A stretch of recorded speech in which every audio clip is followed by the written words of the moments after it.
Hey, we're going to show you in GoHighLevel or HighLevel how to sync up contacts in a CSV file. We'll go real quick through on the screen here and share.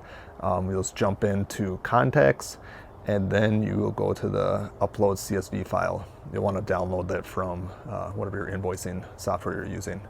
It's pretty simple. You just upload it, then you go through and map out the fields. So a phone number with a phone number, you tell it name with name and so forth.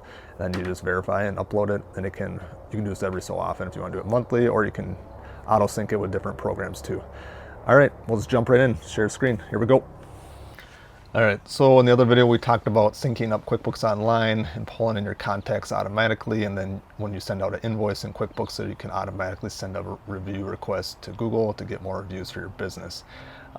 In this video we'll show how to sync up your contacts directly, pulling them in through a CSV file. This is just a temporary made-up business account here for today. For example, these aren't real people. But you would come into your GoHighLevel account or HighLevel and you'll start a Launchpad page. You would then go down to contacts right here, and then you will want to go roll your mouse over export or import. So today we would do import.